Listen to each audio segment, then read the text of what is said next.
Hello, everybody, and welcome back to another episode of Evidence the Evolution Show. Once again, we have Damien Marie AtHope back to, I guess we didn't quite solve racism and inequality on the last video, so we're going to take another crack at it. We're going to be talking about pseudoscience, pseudoarchaeology, pseudohistory, and we're going to be talking about it in the form of three specific bad actors that Damien has studied and is very familiar with, and he's written up a document. We're going to go through this document and break it down a little bit and kind of expose these individuals for the bad science that they're pushing and the misinformation that they're pushing. And unfortunately, all three of these bad actors also push scientific racism. They push the idea that racism is a scientific viewpoint, that it's supported by science, when in reality, science and sociology tells us that race doesn't even really exist. It's just a social construction based around specific phenotypes. And we're going to get into it right off the rip here. So the Right, and name, just to make a clarification, so yeah, the first person, Robert Sepher, that person literally is the biggest and most out scientific racism supporter. yeah, Graham Hancock, it's more of a kind of a nod and a wink yeah. than Jimmy Corsetti sometimes says things that are kind of racist. But like, just to make the clarification, you're right, they all do it, but they don't all do it up front. Yeah. Robert Sepher is closest up front. I'm sure he wouldn't say I do scientific racism. Yeah, yeah. Well, when races are real, and how whatever. But so and white people So are better. it reminds me a little bit of the terms that are used for different kinds of narcissism. Yeah. Like there's a form of narcissism that's called covert narcissism, Right. where the narcissist doesn't even admit to themselves that they're a narcissist. They're probably not aware they're a narcissist. They do narcissistic things because of all the same things that drive an overt narcissist, but it isn't out in front like it is with an overt narcissist. An overt narcissist knows they're a narcissist. They know they have a psychological schema that feeds into their narcissism. It's kind of like that. It's like covert versus overt. And that can be Right. applied to a lot of different personalities and viewpoints. Right. I always wanted to make the like because you just said they all three do it. Mm-hmm. Yes, that's not inaccurate. It's just that only one of them is extremely overt, where the Mm-hmm. other ones it's more like wink nod, sort of a thing. Yeah. So go ahead and read the stuff that. So And the I names worked for, by we're the way, for people. discussing are Robert Sepper, Graham Hancock, and Jimmy Corsetti. And all of these three should be seen as enemies of science. We've got Robert Sepper, who's big into pushing scientific racism, promoting his thoughts on Atlantis, as well as pseudoscience, pseudohistory, pseudoarchaeology, and religion themes. He has a YouTube channel with 524,000 subscribers.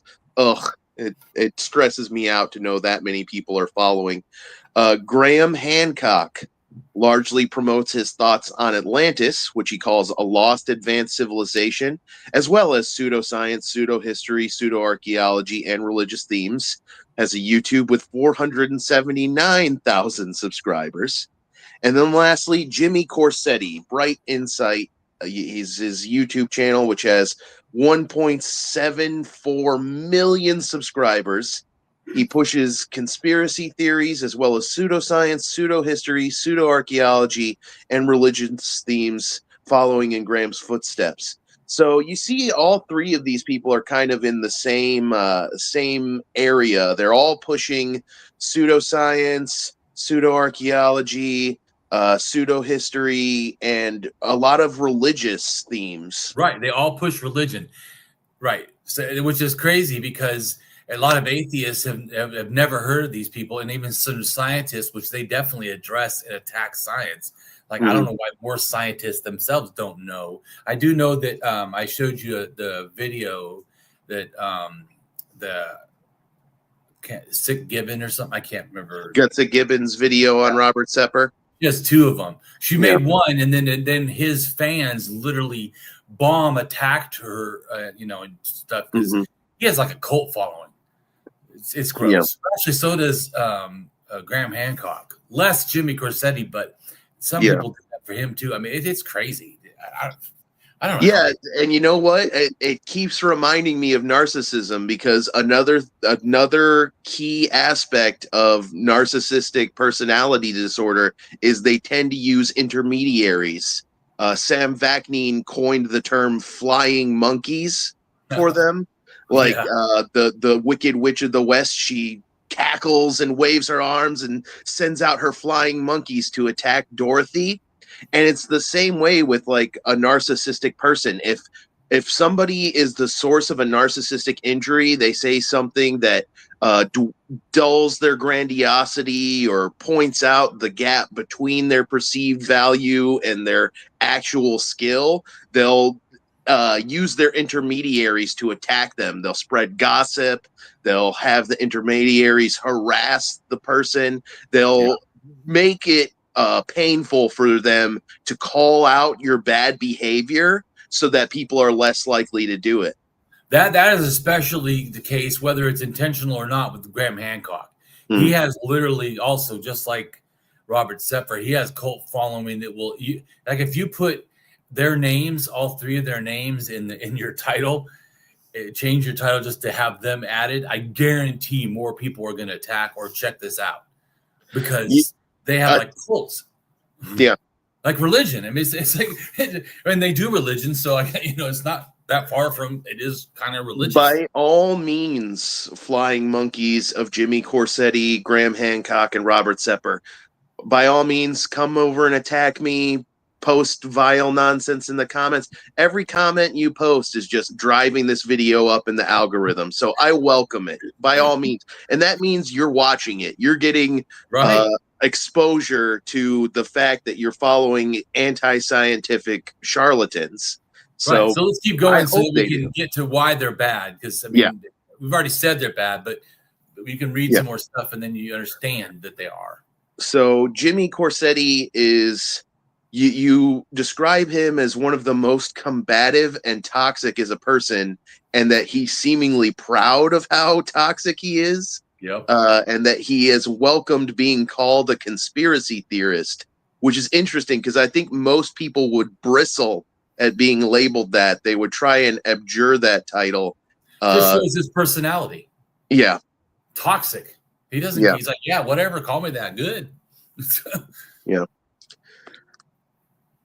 There are people like Randall Carson, which are tied to this. Yeah, that's also another person. Yes, definitely. Well, of course, there's several other people that are also doing this nonsense. So yes, I agree. I'm not. I never said it's just these 3. Yeah, these are just some ones that are super bad and have lots of followers. There's money and there's clout in it. If you can get a large following on social media, you can make money off of this stuff. Right. Which I imagine this is their main source of income now, is spreading pseudoarchaeology. Yep. Pseudoscience. So we were talking about this a little bit before we went live, that Robert Sepper, on the other hand, he tries to act like he's a responsible, reasoned person as he pushes toxic nonsense. Yeah. Like he speaks with the... Yeah, he's real calm. He's inviting. He's got the tone of somebody who's wise and gentle and has great information to offer you. And then he's just in this calm tone, spewing absolute nonsense that isn't based on anything scientific. Absolutely. And racist ideas, as if they're, of course, reasonable. Everyone, I don't know why, Yeah. Why is everybody so upset? I'm only saying that certain groups of human are less than human, Yeah, he's and you know what? I'm going to keep bringing up narcissism because there's so many similarities. That is the quintessence of gaslighting. Oh yeah. You act all calm after needling your partner or your friend or your parent or whatever person is in your life. You poke at them and poke and prod until they explode, and then suddenly you become the calmest person ever. Why are you yelling? Why are you freaking out? Calm down. You're being so unreasonable right now. And it's a very effective manipulation tactic. And it also is really harmful to people psychologically. It's one of the most harmful things you can do to a person without like physically hurting their body is gaslighting them. Yeah, and then to me, Graham Hancock kind of is in between Jimmy Corsetti because he definitely attacks all kinds of archaeologists and stuff, but he has more of the Robert Seffer calmness or more of it. But I would say he plays the victim. Robert Seffer plays superior. And like you said, more like a narcissist. Where Graham Hancock plays the victim. Oh, everyone's just attacking me, and I'm just trying to offer ideas.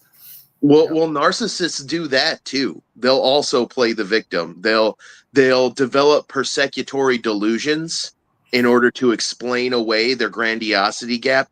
Oh, if you're such an amazing genius, why aren't you published? Why aren't you at the top of the archaeology world? And that's where the persecutory delusion, the conspiracy theory comes. Oh, everybody's working against me. They're undermining me. I'm beset on all sides by enemies. And I'm just trying to help my genius. They hate how bright my light is, and they want to dim it so that their light can seem brighter. And all these crazy persecutory delusions, these delusions in which they're being persecuted by large groups of people who have it out for them because of their lethal envy. And it's all projection because it's actually the narcissist who is driven by lethal envy. They're envious of people with actual value, and so they create a false self that is the most valuable, and their real self stays hidden while the false self becomes their facade. Yeah, I want to address the question that the person asked. Are we defining pseudoscience by unfalsifiable claims? Pseudoscience is a lot more than just that. We're going to have a thing where it explains like in depth more what it means. We're addressing these people, and then we're going to also address why their arguments are bad. At least certainly on when it comes to the flood myths, which they all kind of Atlantis, which it relates to flood myths, and then racism. So we're going to address that, but we're going to address more what pseudoscience is. But pseudoscience is more than just an unfalsifiable claim. That because I could have a belief, but see, but it is unfalsifiable. But it's more than that for pseudoscience. Pseudoscience is not just something that's unfalsifiable claim. Yeah, pseudoscience is I would agree. Like Robert Seffer. He says, "Oh, I am an anthropologist." He's not. Yeah. So he's taking on the veneer of science while not doing science. You see what I'm saying? So in other words, it's like fake science. Think of it that way, like pseudoscience in a sense. There's more stuff, but I'm just saying in a general sense, it's not just limited to, I made a claim that can't be debunked. Yes. Unfalsifiable claims, false claims, exaggerated claims. Right, exaggerated, exactly. Manipulated, like the data. Mm-hmm. You manipulate what it says. That's. We'll keep reading. There's a bunch of stuff I explain. Okay, so we left off with Graham Hancock being somewhere between Robert Seffer and Jimmy Corsetti. Let's move on to the next paragraph, in which we describe Jimmy as combative and toxic with archaeologists and anthropologists online, often, as well as has caused trouble with archaeological sites. My interest was piqued by this. Are you saying he damaged an archaeological site or something like that? Okay, so just about Göbekli Tepe, right? Yeah. He says it needs to be all dug up, and the fact that they're not digging it up or not trying to dig it up as soon as possible means they're hiding something, that they wanted to try to not let the Bible be proved as true or whatever, because or whatever other conspiracy. I can't remember off the top of my head what other conspiracy. He says all kinds of nonsense. He spreads misinformation or conspiracy such as Richat structure, also known as the Eye of the Sahara, which he thinks is Atlantis. Which to me is okay. So, if for people that don't know, Atlantis is supposed to be a mythical island that then sinks under the ground, and then also a lot of people say that they are, like Graham Hancock, advanced and then went and taught people pyramids. if you read the story, they don't build pyramids. How do you get to the? See what I'm saying about pseudoscience? How did you jump, or logic, critical thinking, right? How do you jump from a civilization, even if you believed everything was true about Atlantis' story, everything? They're advanced, but they doesn't say they built pyramids. So why would you think that to say, well, look, Graham Hancock's like, see all these pyramids? This is proof of my culture. The culture supposedly Atlantis didn't build pyramids. And even like the Rochette structure, like he's talking about, right? Well, in the story of Atlantis, it's an island, and then it's not even humans that make these rings around this mountain. All those things were supposedly built by the god Poseidon, the water deity. Because that's why him saying, Jimmy Corsetti saying that this thing with rings in the center of the Sahara, the desert, is somehow an island that relates to it's just.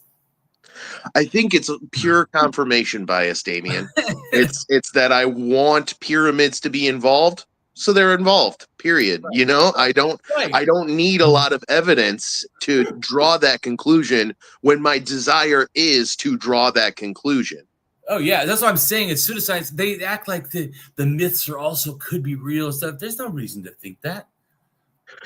So Wesley says, I think we need more open debate in general with good faith actors. Of course, the million libertarian ethos, let ideas die naturally.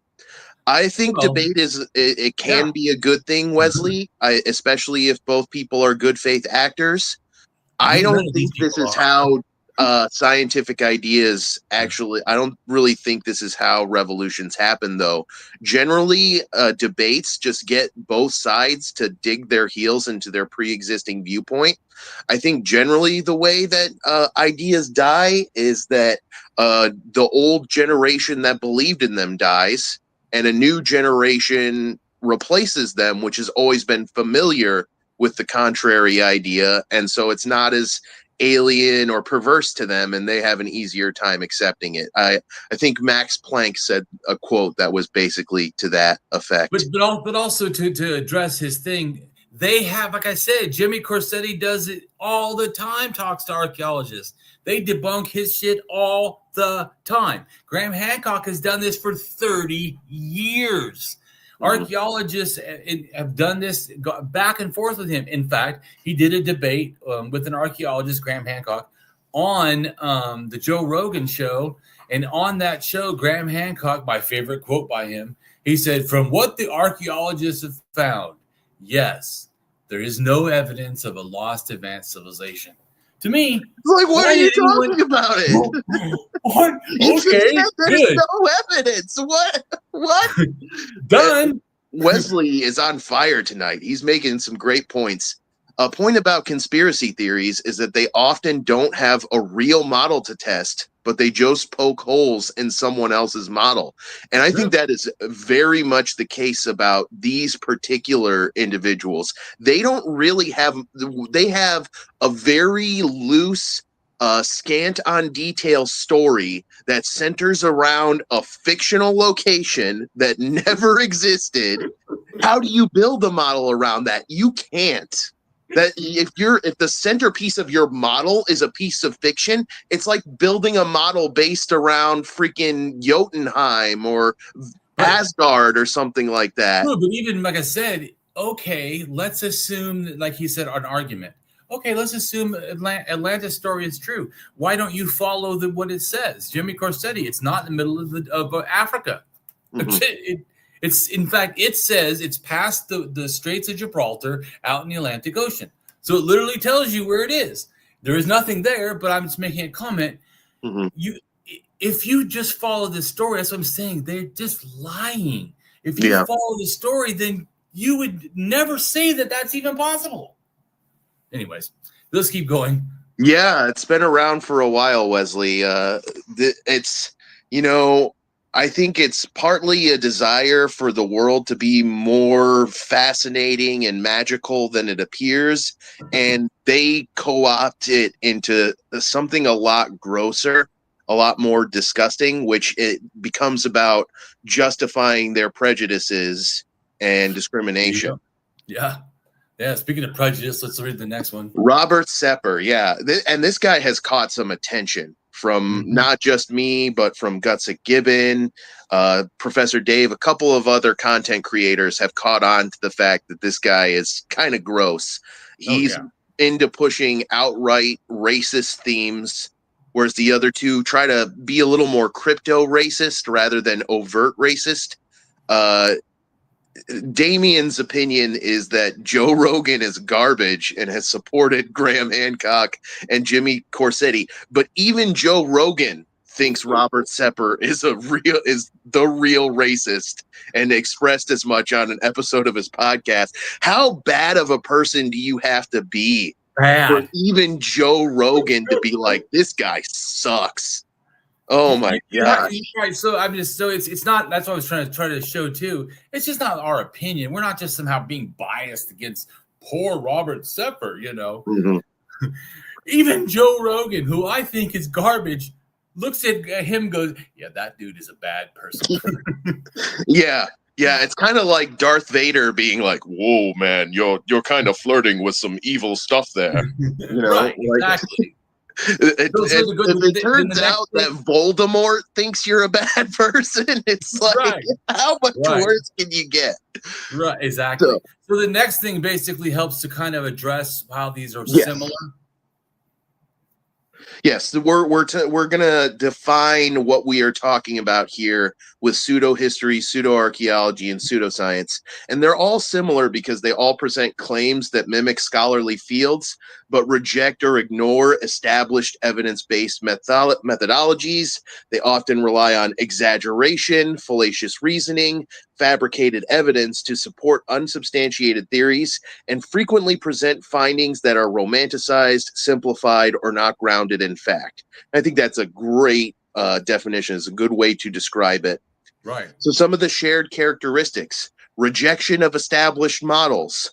All three of these guys are rejecting or ignoring the accepted methods of their respective disciplines, such as scientific analysis in archaeology or peer-reviewed evidence in history.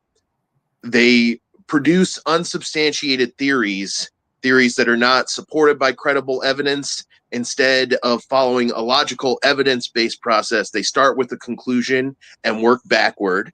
They fabricate and exaggerate. They frequently use exaggerated evidence, false or fabricated evidence, dramatic and romanticized conclusions to support their claims.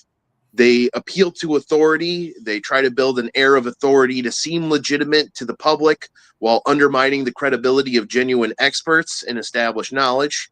They use pseudoscience, pseudoarchaeology, and pseudohistory, often explicitly incorporating pseudoscience to lend a false scientific veneer to their claims. For example, pseudoarchaeology often claims ancient people lacked the technology to build structures, ignoring evidence of their developed skills. And their motivations are, we've kind of talked about them a little bit: profit, nationalism, racism, the desire to promote myths for political purposes, often at the expense of historical or scientific accuracy. And this is a great list because this isn't just pseudo archaeology, pseudo history. This is all kinds of pseudoscience does this. Like when I was reading about here about how they start with their conclusion and they work backwards. Yeah. That is so many pseudosciences. Yeah, totally. In fact, that reminded me of this one guy. I told him I would debate him. He told me, because he goes, Damien, you say all this stuff about what different religion is and whatever. And I'm like, yeah, I use the evidence first and then I produce a claim after I learned, not before. Like that was and he goes, well, what I did, it's total pseudo stuff. He goes, what I did is I thought, I think the king of Babylon thought that Moses thought the king of Babylon was God, and that's where the God of the Bible comes from. I'm like, what the fuck? People know, there's scholars understand that, where that stuff comes from. No, that's wrong as hell.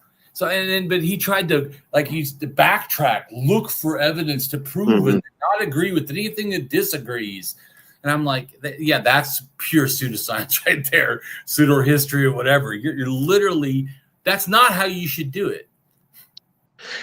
And Robert, it's not just that there's no one central authority figurehead. It's that these guys, they're not accountable to anybody. They're not accountable to a peer review process. Indeed, if they even tried to present their stuff for peer review, it would get shredded apart. It would never make it past the reviewing stage. It would never get published in a respectable journal. Yeah, so that's part of it, is that they're completely circumventing experts who can contradict their nonsense and going straight to social media and spewing it to lay people who have no ability to realize that they're being duped, they're being manipulated with exaggerated claims, embellishments, or straight up fraud. And then I told you before, I know a lot of archaeologists that are friends of mine. So my idea is that I say, people think that I say something that's wild. Yeah, it's funny that I have all the people that debunk that stuff are all my friends, and I don't see them really attacking me. Once in a while, they challenge something I say, and then I show them, evidence. And it's amazing how evidence persuades people. Yeah.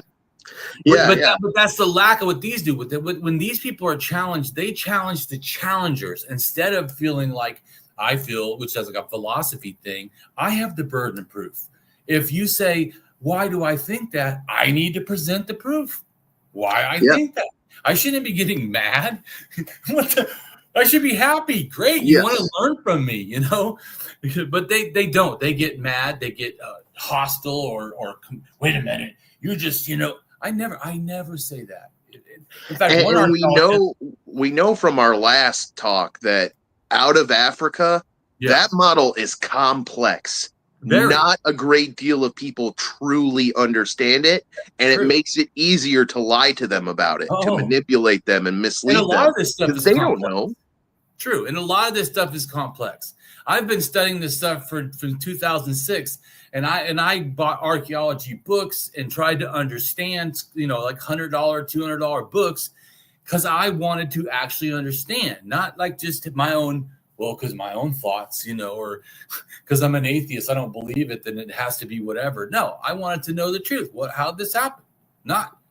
Once again, I wanted to look at the data and then make a conclusion or a hypothesis or a speculation, not just have a speculation and then think, I must be right because I don't know otherwise. What? Argument from ignorance. Yeah. So religion, pseudoscience, pseudohistory, pseudoarchaeological thinkers often try to erode trust in science to make belief in nonsense easier to swallow. And here's an example you've included. Scientists have bias just like everyone else. They hold on to theories that have been wrong for centuries, and their shit stinks just like the rest of us. Science can become an idol just like the church or religion. Then instead of a search for the truth, it becomes a search for confirmation or the perfection of our idol to protect it from question or dispute. No one discipline can claim knowledge of the whole truth. Neither can rightfully claim academic or spiritual purity. Right. And I told him, wow, you made a bunch of claims that you obviously think they're true. And I told him, give me 3 examples. I ended up giving us examples, but he never did. But but once again, it's easy just to talk a bunch of bullshit and give examples. I said, give examples where science just would not change. And how about something book recommendations? So I would say you should get stuff that has to do with like the archaeology of religion and ritual is a good book. The art, another book. This is one of my favorites. Yeah, I'm moving right now, so I'm in a hotel. I can't show. Yeah, I was surprised you had the energy to do this, and what with just moving recently. That's exhausting. Right. So I could get books for you later off the top of my head. There's one about I think it's by the way, I remember now. It's the Oxford University's Handbook for Archaeology of Ritual and Religion. I think is the name is one I thought was great. Awesome. That sounds great. And then the other one is the Oxford Handbook, University Handbook. I think it's for the archaeology of burial and something else, and I don't remember. But I like. But to me, that's also like people go. Do I read like the cheap public stuff? No, I want to read stuff archaeologists read. But because I don't. Myself, I'm a rationalist. I don't like other people to influence my ideas. I want to read. How should I think? Then I want to look. What is the facts? And then I try to, how does the facts explain themselves? Yes. Now, then I'm willing to hear other people's ideas too. I'm not saying I don't, but I don't like, because I know that we can't help it. We're like believing machines. Mm-hmm. We literally like Velcro, just ideas we just stick to us. And a lot of people don't have what I consider is good belief etiquette. Which is, to me, a good belief etiquette is that you have a reasoned belief acquisitions. Everything you believe you should attempt to be reasoned. It won't be. Because humans, to me, are emotional beings, not rational beings. We're emotional beings that can be rational. We're not rational beings that have emotions, in a sense, to me. So we're constantly flooded with emotions. We wrote most of our lives. That's why people say we don't have free will. I really believe it's more of an emotional thing. We can, we just usually don't. Yeah, it's more of a human inadequacy. But anyways, so because of that, I realized we're going to get beliefs. That's why, to me, there's three processes, and then the other process is good belief maintenance. We need to reassess our beliefs, bring them out on the table. Don't wait for other people to challenge them. You should bring your ideas on the table and go, do these still fit the truth? Like, say one's at Graham Hancock at 30 years. 30 years. Does your idea of Atlantis still fit the facts? No, it doesn't. Well, throw it away. It's worthless. Get rid of it. And that's the other thing, is an honest belief relinquishment. That we have to say to ourselves, I want the truth, not what I believe. So you should be willing to let everything go if it's not found credible, or you'd be willing to amend it, because sometimes it's credible, kind of. Like when we thought the earth was round, that's better than the earth was flat. Someone mentioned the earth is flat. Right. So when we said the earth is round, well, that's way better than the earth's flat. But is it really round? No, not exactly. It's a little bit off shaped. So then we find out, okay, so then we're more accurate. The better understanding. And that's, to me, also what science does. I like science because it constantly updates to the new, better understanding. Anyways. Yeah. All theories are wrong. Some are just less wrong than others. And some are more useful than others.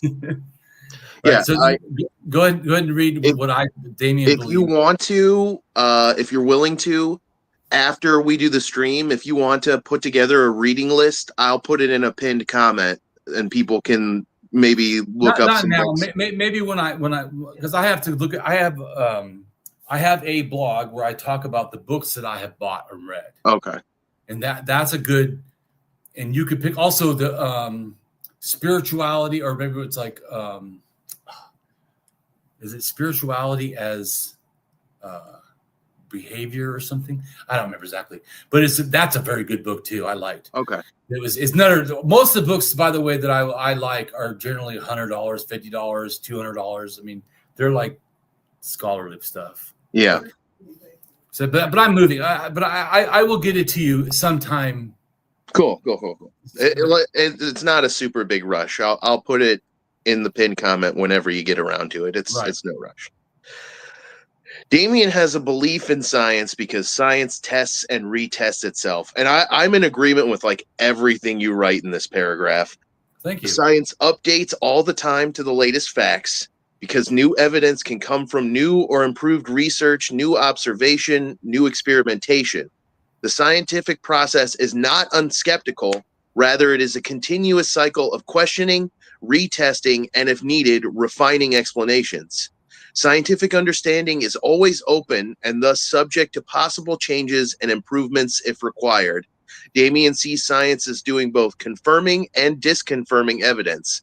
Confirming is not the goal, but testing a hypothesis and it is confirmed it has overcome the null hypothesis. That there is no effect, no difference, or no relationship between the variables. And this is one of the most powerful things science does because it's very mathematical and very concrete when it Yep. refutes a null hypothesis. That is at the heart of statistical hypothesis testing, when you can refute a null hypothesis in favor of a test hypothesis. And Exactly. it also gets into the way we think about things, the Yeah. how to actually be good at critical thinking. Because everybody thinks they're good at critical thinking. You ask a random person, hey, are you good at critical thinking? Odds are that they aren't going to respond to you. No, I'm dumb as fuck. I have no idea how to think critically. I'm a fucking moron. Nobody thinks that. Everybody thinks they are good at critical thinking. And so that's why it's so much more important to have an actual process, an actual method, some kind of, they might say no, but I think most people think they are good at critical Well, thinking. obviously, if they have millions of followers for those pseudo people, that proves the critical thinking cannot be that big of a deal because to some people, because no way you had critical thinking and also are following them. Mm-hmm. And you know what? I think too that a lot of people, they think that your critical thinking is better when you're strident. That stridency equates to good critical thinking. And Right. the more strident you are, the better you are at critical thinking. I actually think that's wrong. I think that it needs to be balanced, because if you're too strident, you aren't able to willingly unlearn old bad information and replace Totally it with agree. new good information. You develop impossible standards where nobody can prove what you currently think is wrong and necessitate you to replace it with something better. So Right. I think that if you're not strident enough, you're too easily convinced. If you're overly strident, it's impossible to convince you. So I think there needs to be a balance. You can't be too strident. You can't be too non-strident. It needs to be a healthy medium. Yeah, like I told you, I try to build my ideas off of evidence Mm-hmm. as a standard. If I don't have evidence, I don't have strong beliefs. How can I? I don't have evidence. Yes. Yes. I But think so you I said it well. added, because that person thinks that science doesn't ever change, and I Mm-hmm. added showing that science changed historically, and then science Yes. changed currently, and then archaeology changed currently. Because some of this also has to do with, they think, well, archaeology doesn't change. Like, do you think that they're grave robbers? It has changed. Yeah.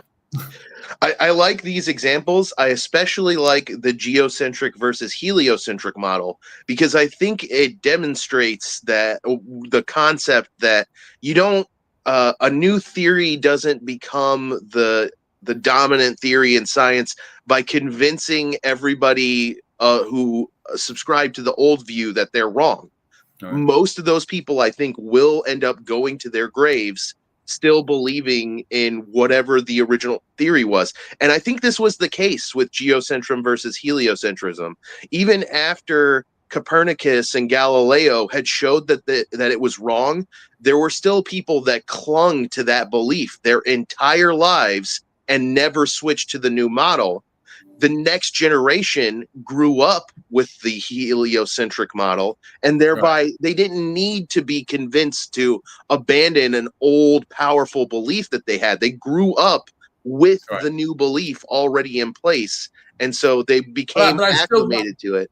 I still wanted to show that it's a flawed pseudoscience, like attack against science, to say that science doesn't update. Yes, they do. Yes, that's true. Literally, science almost demands that.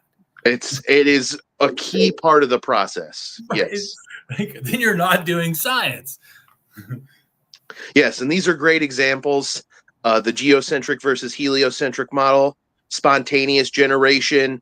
People used to believe that organisms could just span into existence out of nothing.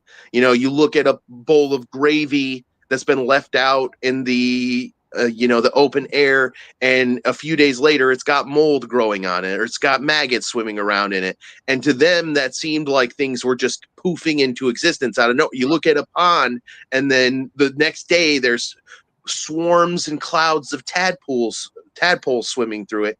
They used to think that was spontaneous generation, and then Pasteur disproved that by taking a flask of gravy and boiling it, and he closed it off, and he took another flask of gravy and boiled that one and left it open.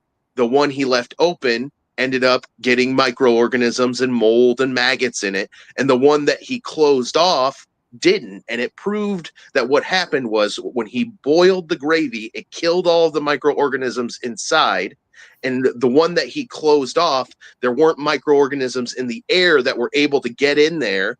But the one that he left open, even after it was decontaminated by boiling, the microorganisms in the air were able to get in there. He disproved spontaneous generation with an experiment, and now nobody thinks spontaneous generation is a thing. Science updated.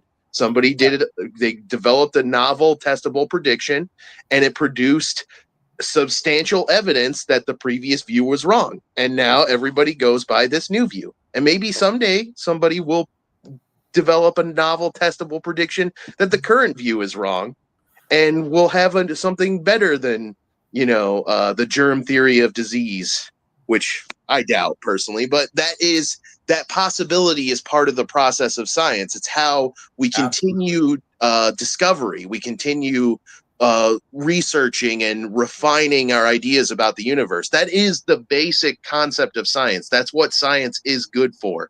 It's a process for developing and exploring quantifiable, falsifiable, possible solutions to unanswered questions about and unsolved problems in our attempts to better understand the universe, natural history, and to use what we learn to improve human existence. And so far, that has improved human existence a lot. It's given us medicines, it's hospitals, it's given us this very communicative means we're using right now.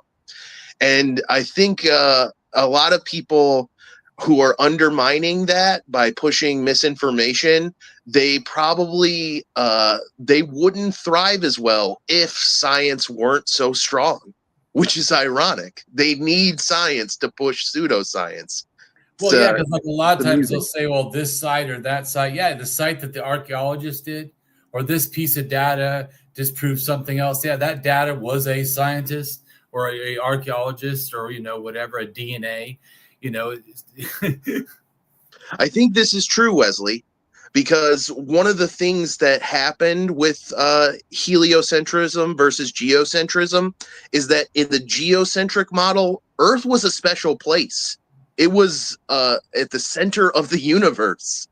And then heliocentrism said, nah, dude, we're rotating around this bigger star, and that bigger star isn't even the center of the universe. Exactly. One belief is very ego gratifying. It's very satisfying to your ego to believe you live in the place that's the center of all being. And it's not as ego gratifying to think you live on a ball of dirt that's just rotating one of an infinite trillions of stars.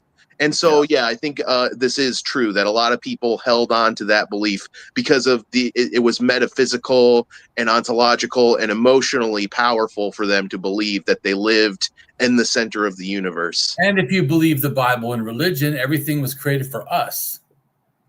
So we were the center, in a sense, of the universe. The purpose of the universe was us, in a sense. Yes. Every man of science whose outlook is truly scientific is ready to admit that what passes for scientific knowledge at the moment is sure to require correction with the progress of discovery. Absolutely, Rob. Absolutely. Spot on. And that's the thing too. And archaeology does. Archaeology does not say in the future there won't be better information, so we have a better understanding. They absolutely update all the time. That's why, to me, there's these scam artists, conspiracy theorists, saying that that they're rigid. I'm like, have you ever talked to a real archaeologist? Because in a real way and cared about science, because they don't act that way. They reject your stuff because Graham Hancock's Atlantis was debunked 100 years ago. Yeah. So we've got more examples of science changing its mind. We don't have to touch on every single one of them, but it does definitively disprove the argument that science is rigid and unchanging. Right. And what I think is ironic is that they'll argue both, and they'll argue both are negative. They'll say science is rigid and unchanging, so it's bad. oh, science changes its mind with new evidence. It's Right, exactly. flimsy That's and bad. wishy-washy. Yeah. It's like you can't win. Well, because they're not good faith actors, as was already made a comment about. Well, this is an interesting one because I had not heard about this one before. Examples of Because this is about archaeology. archaeology. Yeah, changing Yeah. its mind. Female Scythian warriors. Initially dismissed as a myth, the discovery of numerous graves containing both women and weapons has definitively shown that many Scythian warrior women existed, a complete reversal from the earlier view. I had never heard of this culture before, but doing a little bit of sociology and anthropology, I had heard of groups like the Mundugamore, where, gender roles aren't the same as the cultures we grew up in, where it's like masculine hunter provider and the woman is the housemate, the homemaker. In other tribes, the woman Scythian is. are horse warriors. First off, they're horse warriors of the steppe near Ukraine and Russia, and maybe in Kazakhstan, almost in Mongolia, or but it's the steppe. And they also would interact with the Greeks. And that's probably where the Greeks get the idea of the Amazon female warriors. Oh, that's cool. Or it's possible, I should say. I don't know. Yeah. But I know they interacted with them. And so and they also, Scythian people had a Proto-Indo-European like religion. So the Greeks are Proto-Indo-European. So is the Romans. So is the Germans in a sense. So is the Spain and England, and so is the Denmark and Norway. All these people really have a similar Proto-Indo-European type of religion. I love Bertrand Russell. He's maybe one of my favorite thinkers of all time. He's given us countless fantastic quotes and collections of words that are great for thinking critically and clearly. One of my favorite quotes from him is, "It is a good and healthy thing every now and then to hang a question mark on the end of things we've long taken for granted." And that is exactly the scientific attitude. Yeah. Hang a question mark on the end of it. Well, and they had to change. We find the facts, the data supported that, okay, it's not a myth. Mm-hmm. And just like the role of children, they used to not even almost address children. They thought it was insignificant. Children have been a force throughout history, too. Like, the whole reason we have labor laws is because of exploitation of child workforces. Like, it was horrific. Oh, yeah. The thing, like, because children were smaller, they were used for horrific jobs. Like, because they were smaller, they could fit into narrower mine shafts. Because they were smaller, they could run things through smaller apertures in textile mills. And that latter job...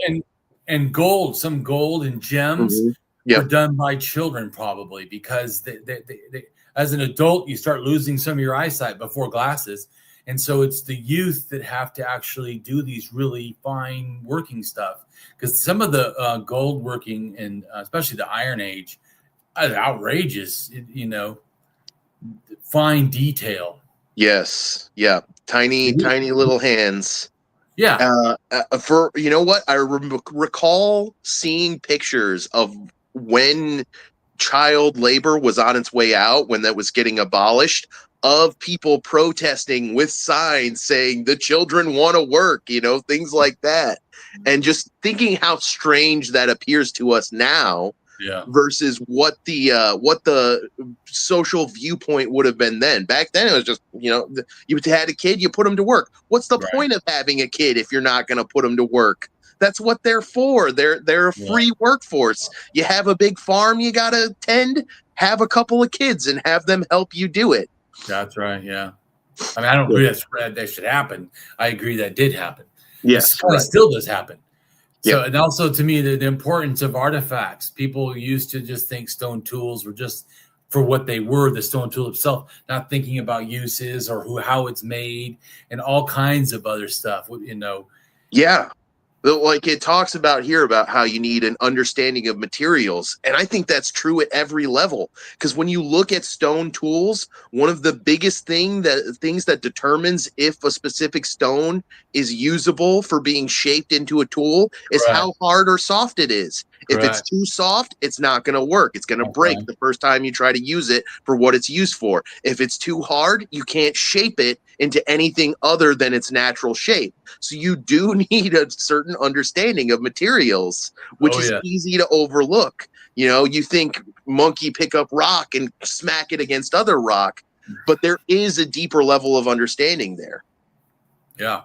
So I'm just saying these are things that archaeology updated. So when they say like archaeology doesn't, yes, they do. There's a bunch more, but I just gave a couple that I think are important that archaeology does update. I mean, I think my kids would disagree with you, Wesley. They're going to want some kind of wage. I pay them in candy. They're happy. They haven't revolted yet. He jokes, of course. We kid. We're having fun. So let's see here. Ancient cognition.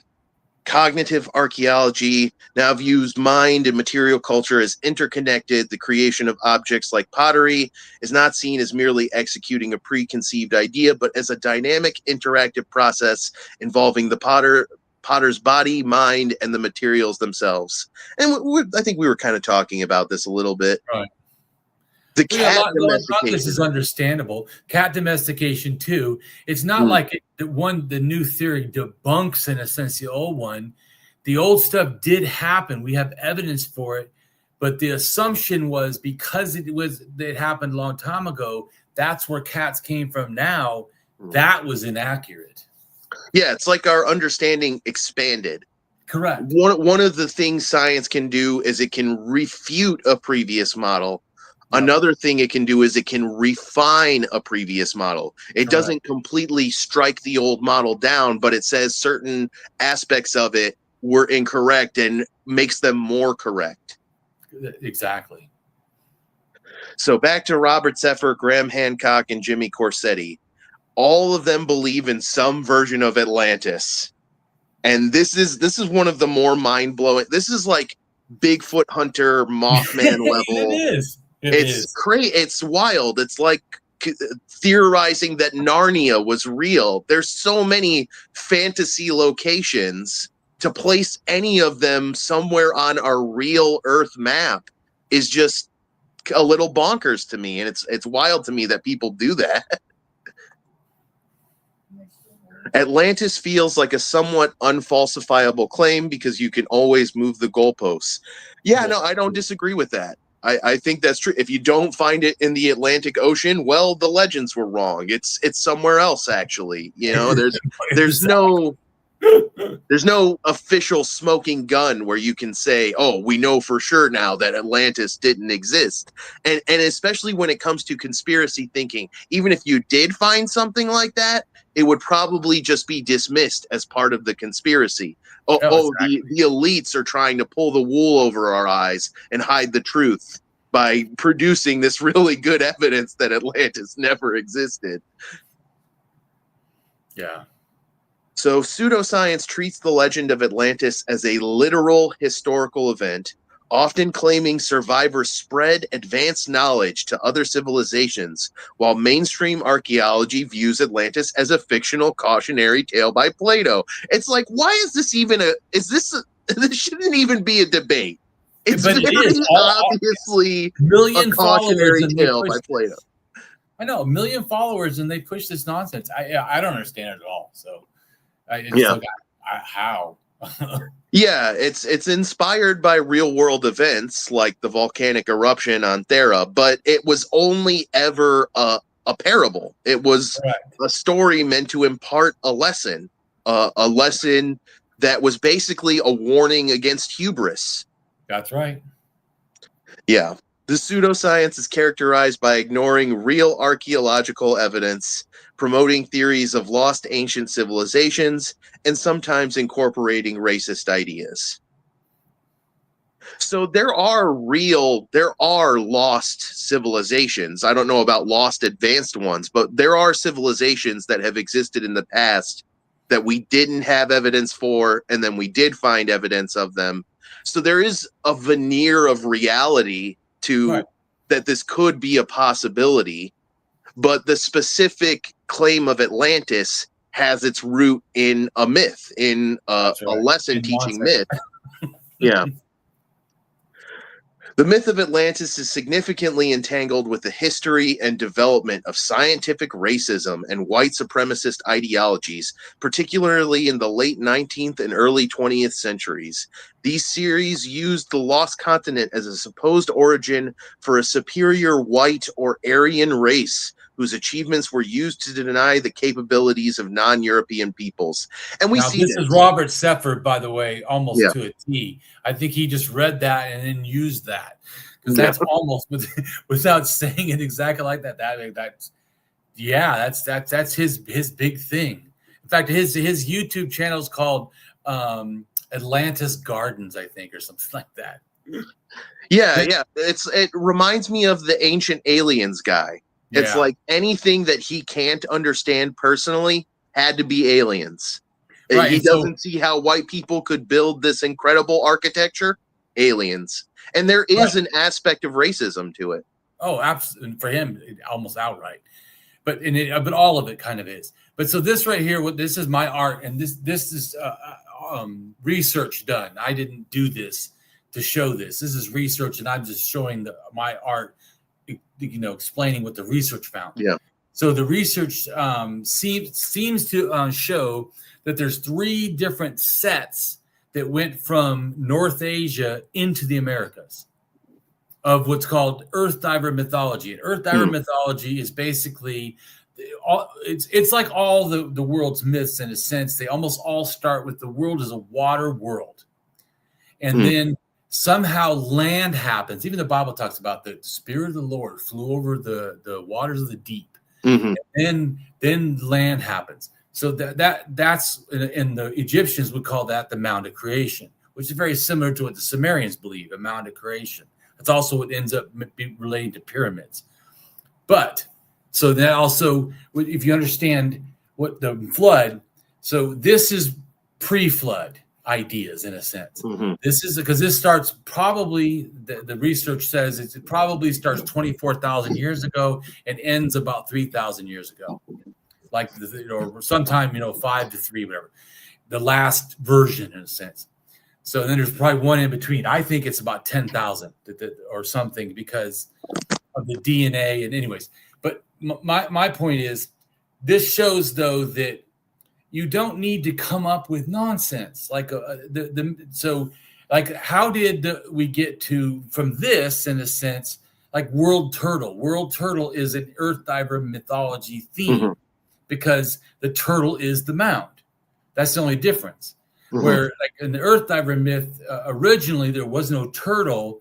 It's just some animals went down to the bottom of the ocean, supposedly, and brought up land and built a mound.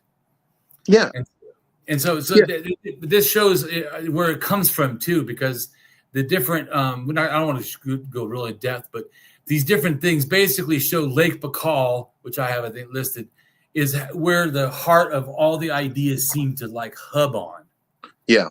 And then it shows also that this is the Earth Diver myth in the Americas, where the sky woman falls, and then a turtle, the birds help her, and then the turtle and an otter or maybe some other animal build the mound on top of the turtle, and then she's able to then live there. Then she becomes no longer sky woman; she becomes in a sense the Earth Mother. Anyways, something like that. But it also relates to Axis Mundi, like the belief in the center of the world, which also relates in a sense to Atlantis. Atlantis, in the center of all of its rings, has a mound or a mountain, which is like, so all this stuff is like pseudo related or whatever. You can hear the mythology to me, like themes just changing. Right. Yeah. As cultures migrate and they evolve, so does their mythological framework for what they base their culture around. Correct. So Damien does not believe in any world flood. That's right. There's no such thing. I think we're on the same page on that one. I just want to make sure, even though I explained the mythology, I'm explaining it. I don't believe this as like a real thing. That's why also, to me, if you understand what this concept, the whole world starts in water world. Then a mound happens, and then God gets unhappy. Then he floods the world again to water world. And then what happens after that is another mound or a pyramid. Mm-hmm. Comes out of the water, and that's where all society is saved and whatever. Even like if you read the Sumerian myth of the Gilgamesh, the flood story, it talks about not like a round boat, but like a 10 by 10 by 10 or whatever square. Yeah, pyramid like thing. I think it relates to the mound floating on all water, and then it lands on, in like the Bible, on a mountain, which would be the first land after the flood or after the water world. So I see the flood story is like a continuation or like the end story of the creation, because it's like a recreation. They'll have the creation, start all water, get land, then the water again, then land again, and then yay, we're all great. So, but it's like a reincarnation, which in a sense, when they go to the afterlife, a lot of people believed reincarnation. Like up in Siberia, it's 100%. Native Americans, 100% believes in reincarnation, because I think it goes with this kind of theme. That's also why when people say they believe it has to be real floods of any kind that makes, in a sense, do I think it's a Younger Dryas? No, because this mythology starts 24,000 years ago in the Ice Age. So no, I don't. It's not real. It's like saying, where exactly is the Axis Mundi mountain or pyramid in the center of the earth? There isn't one. To look for it is just like bonkers, like you said, looking for Narnia. Yeah. So I'm not saying that people then adapted local flood ideas to maybe their mythology, like Egypt kind of says, oh yeah, it's kind of about the Nile, but it does believe there's a mountain that came out of the Nile. We know there's no such thing. See, I can see it as being fairly complex, because I can see it spreading the way you're talking about, where it starts with a specific narrative and that the narrative spreads out throughout like a game of telephone, and it changes a little bit here in this culture and changes a little bit there in that culture. I can also see, and this is something we talk a lot about when it comes to different religious mythologies, is that there's commonalities. There's common things that you find in most or all myths, like there being a higher being, or there being mythical creatures like dragons or unicorns, or there being floods. And some of that is like the universality of human thought and human existence, and others it's like common experience.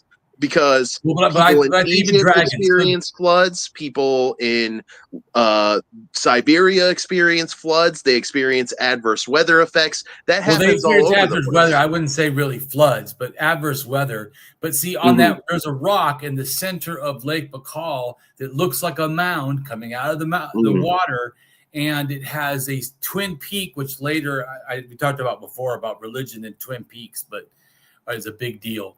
And the sun comes in between the middle of them, and it's a trinity in a sense. But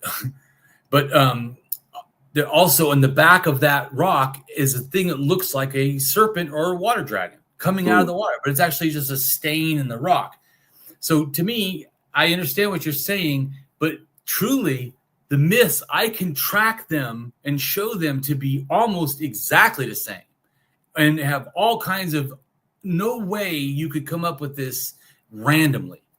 So, but my point is too, is to understand people went down 24,000 to the Middle East. They came back about 10,000. They went back at 7,000. Then they came back at like about 6,000 to 5,000.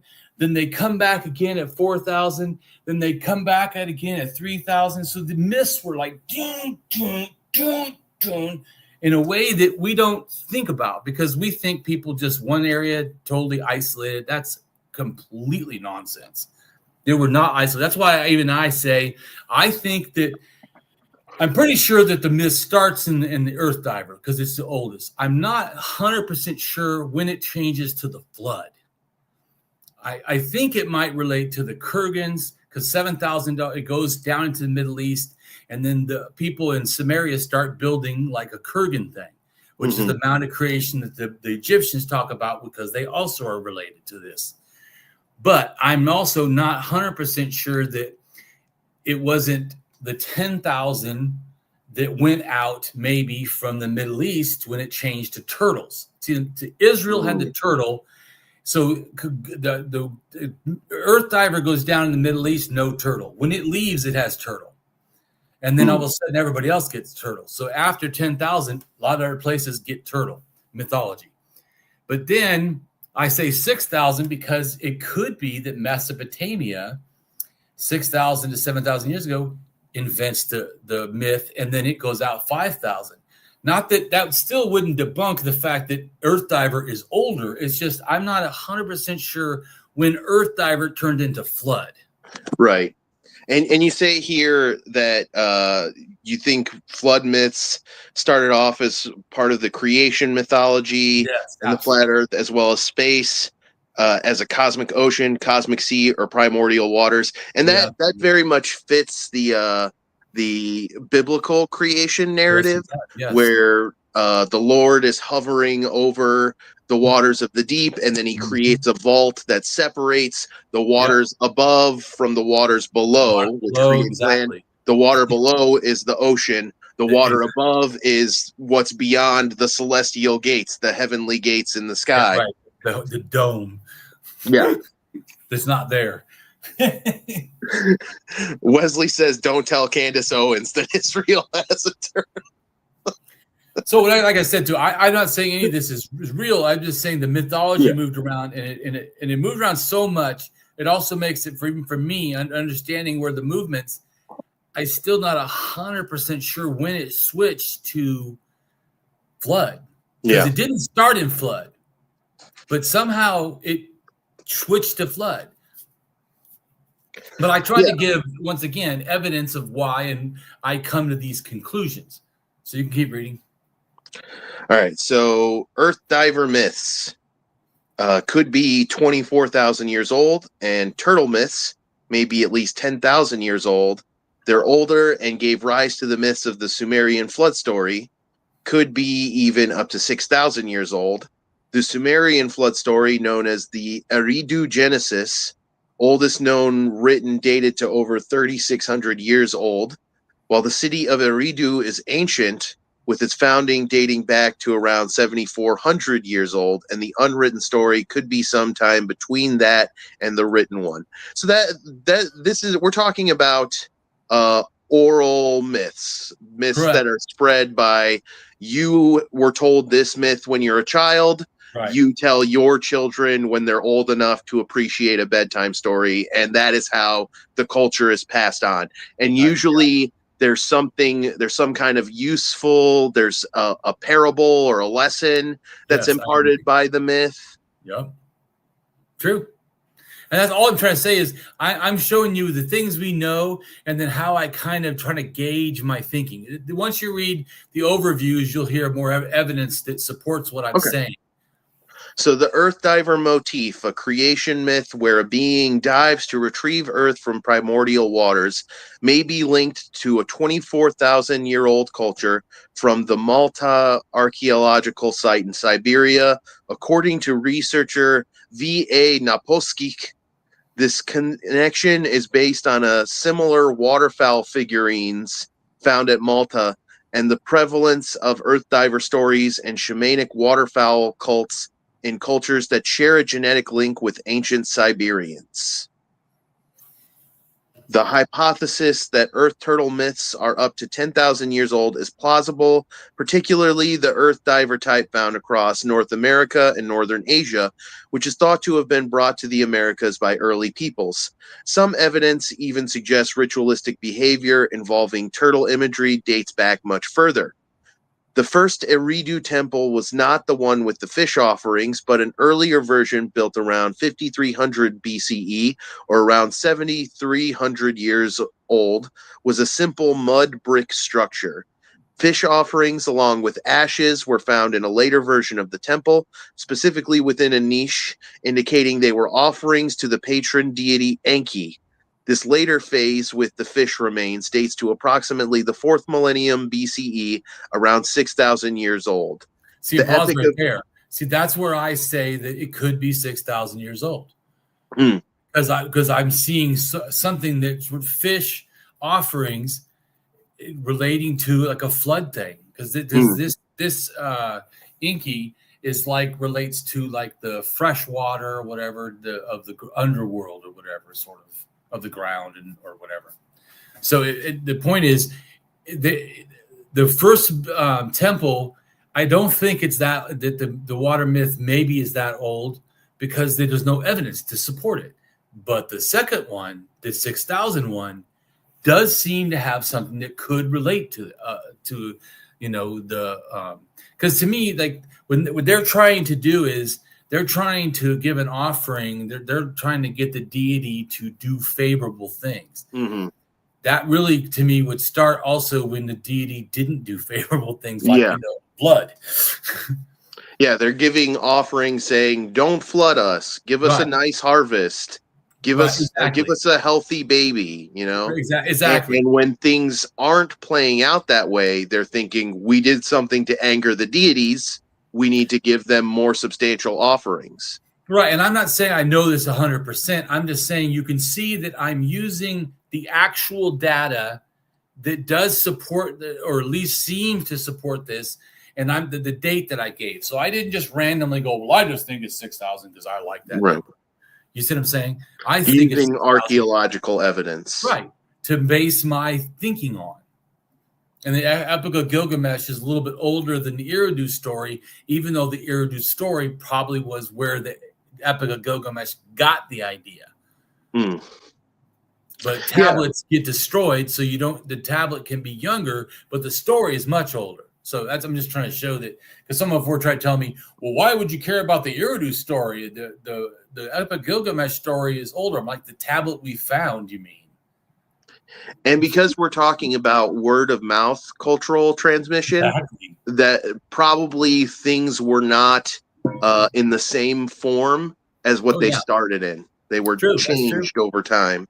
They evolve. That's one thing I'm going to do big in my book, is explain how all this stuff evolves. It starts like one way, like the Earth divers. All of a sudden, it becomes flood myths, and and then even then they change. Yes, God evolves. Yeah, it evolves. And every creationist watching this just felt a shiver run up their spine. Yeah, everything evolves. Sorry. Yep. Okay, so here are some tweets from Robert Sepper, the man himself. And this is one, I can tell that this tweet really got you revved up. Yeah, I commented, and then he commented back to me, because I see this white skin, non-mutation. Like, that is a fucking lie. Yeah, he's claiming in his tweet, white skin is not a mutation. Do you guys want a video explaining the truth regarding how the variation in hominin skin color came to be? If there's a demand, I will make one. I know, pause 1 second. So, see, here he is. Again, it's like he's putting stuff together that doesn't belong. Hominids may even as much as I think it's, I can't remember top of my head, but I think it's 300,000 years ago, had variations of skin color.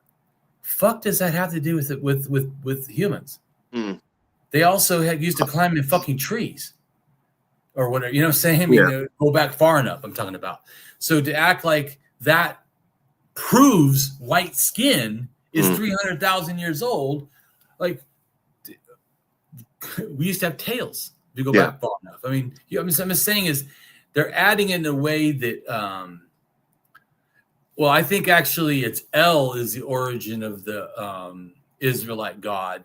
And that then, if you look, there's a verse in, I think, Deuteronomy, I think it is, where it says that El gave, that Yahweh is the son of El, and then El gave him Israel as his domain or whatever. Anyways. But I think that's correct. In that pantheon, El or Elohim is the over deity. They're like what Zeus is in the Greek pantheon, where he's the father of a bunch of the other deities. That's correct. And Yes. Yahweh, Baal, Molech, a bunch of other deities that appear in the Bible are parts of this pantheon. It's a familial pantheon, an older pantheon, and that they were kind of adapted from that into the deities in the Old Testament and the New Testament. And what I think is kind of interesting is you can watch from the Old Testament to the last page of the New Testament, the religion evolves from a polytheistic religion into a monotheistic one. Well, actually, it goes polytheistic, henotheistic, then monotheistic, probably. Yeah, it's fascinating. And henotheistic means that you believe in the one God is the most important, but you don't deny other gods are possible. But anyways, so I've been saying about this stuff where he talks about skin color. See, right there, I talk about pseudoscience. He's throwing in something that is not wrong. Hominids did have skin color differences a long, long time ago. Yeah. Fuck does that have to do with Africans or black? I mean, you know what I'm saying? I mean, or whatever, you know, then we all come from Africa and we all started, in a sense, dark skinned. I mean, skin pigmentation. Well, it has to do, it's a gene. So, but I'm talking about how he says things. He is saying it in a way that the gene it came into being as a part of a mutation because of environment. We're adapting and evolving in a sense. But I'm just saying, so when he says stuff, he's saying it in a way that you see, because if it's 300,000 or 3 million or whatever the hell it is, I can't remember off the top of my head, years ago, well, then white people could have been 40,000 years ago in Europe. And then we've always been white. It's wrong. It's 3,000 years ago. Well, it depends. Well, the 13,000, the Baltic. And then it's another 5,000 comes in, probably Germany and stuff. And then probably by 3,000, then everybody transfers in a sense or killed off, because 90% of people in Ireland killed off. I think it's 80 or 90% of England got killed off. Like about 90% of Spain got killed off. That's why they turned white, because they killed everyone that was not white. That's not inherently everybody was white. It's the colonizers, in a sense, killed everybody. But anyway, but you see how he like brags, don't bother guessing. It will be false or incorrect. He's the superior. Everybody else is wrong. He's going to explain it. And one thing that caught me about this, and we were talking about this a little bit before we went live, is this second tweet here where he's replying directly to you. He says, Cro-Magnon was white 40,000 years ago in Western, all caps, Europe and North Africa. Look at their white Guanche discontents on the Canary Islands west. I think that's supposed to be west of Africa. Canary Islands changed over to white skin. I think it was 9,000 to 7,000 years ago. The fuck does that have to do with 40,000? What caught my eye is the last sentence. Spare me your maps. I know. Don't give me more information. I don't want to hear it. Just don't. I already know the information that proves me wrong, so don't beat me over the head with it. I've already decided not to accept it. Right? Yeah. Right, and he says Cro-Magnons are go down. He shows a little map, right? Mm-hmm. Yeah, and an article, which actually these aren't together. One is about where they believe Cro-Magnons are. It's a separate thing. And then the Science Daily article talking about stuff. But when it talks, like I told you, you can't see it maybe from here, but it says 40,000 years ago that people were in Europe, which actually they were there 56,000, but that's beside the point because he doesn't even know that. But so he's actually older than he. Why don't you use 56 or 50,000 at least? Because that, they were in France first. How about that? Western, they were in France first, but actually, like I told you, it was C1 DNA. So no one in well, maybe not nobody. There's a few of the people probably they moved there now, current, in a current thing, but no one in a sense has C1 DNA and is a European. That was completely wiped out. So if you're saying, oh, those 40,000 years ago people, even if they were white, none of them still live there. So your argument is still nonsense. But even the article talks about 40,000 years ago people go there, but it doesn't say those people are white. And then the next sentence is there's a Cro-Magnon found in a cave, which actually is like 28,000, and I think it was all they have is the female DNA. And they said that person is like Europeans today. Well, it was female DNA U, which, yeah, it's about 30 to 30, maybe even 3 or 5,000 years ago. U DNA did go into Europe. Female. And that doesn't make her white. I'm just thinking the jump from like Europeans today. Yeah, the DNA is. That doesn't mean that she was white. You see what I'm saying? It doesn't even say the word white at all. I'm just making a comment. He's putting things together that, go ahead and keep reading. Would you like me to show you evidence? Do you want to know the truth? Spare me your maps. Yeah, exactly. Don't show me things that could prove me wrong. Yeah. He claims to be an anthropologist, but has not gathered any demonstrable credentials. He tries to say only he knows the real reason people in Europe are white, and it's very clear that he's either deluded or lying, basically. Yep. I think lying, but I just throw deluded because who the fuck knows. But and here's more of the maps that he doesn't want to see. Yeah, because I show him the alleles that change to white skin. SLC 224A5 and SLC 45A2. These are why people are white. So wherever those are, that means white people were there. And then I'm showing the times that we know those things were moving around. Yep, we're seeing a split happening here in, is this Western Russia or Siberia? And some of it's probably Russia or like you said, the Western side, far west Siberia at the most, but I think it's Russia. And one branch is moving north into the Nordic region. Correct. And the other is moving west into Europe. And if you notice too, the one that took it was female, which is MT is female. Mitochondrial DNA. Right, mitochondrial DNA. And R1A. The one that went over to the Baltic was mtDNA R1B. So it just shows that, but what's interesting too is the one that went down has the last 24A5, but the ones that went to the Eastern hunter-gatherers, they had both. They had two versions of white. 24A5 and 45A2. Right. So once again, I'm showing him, I got to know details. Yeah. Not guessing, like his model, well, it says they're like people today, so they must be white. It's kind of like cherry picking. Oh, it's 100% cherry picking.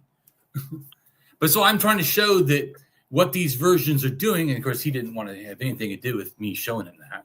Yeah. Don't show me the maps. Yeah. I don't want to see that. Thank you, Mushroom. We're doing our best. We're trying to be wise. We're trying to elevate the discourse. We're trying to rehabilitate public, academic, historiological, scientific acumen. We're doing what we can. This is time that I would probably otherwise spend just sitting in front of my TV, playing some video games, passing the time. I have no problem putting an hour or 3 into helping powerful information like this reach people who need it. So right, and this to me totally debunks him. Yeah. No, 40,000 years ago, horseshit. That didn't happen. 2 genes, SLC24A5. This is my comment to him. I said this to him. You are in error. Yeah. The 2 genes we were just talking about are most associated with lighter skin color in modern Europeans. first transferred from Siberia to the Caucasus Mountains around 13,000 years ago by mtDNA R1A, and to the Baltic also 13,000 years ago with mtDNA R1B. I know the science, DNA, and the migrations, and it is clear how and when it happened. Boom. Enough said. Yeah. And you know, it's great that you have the visual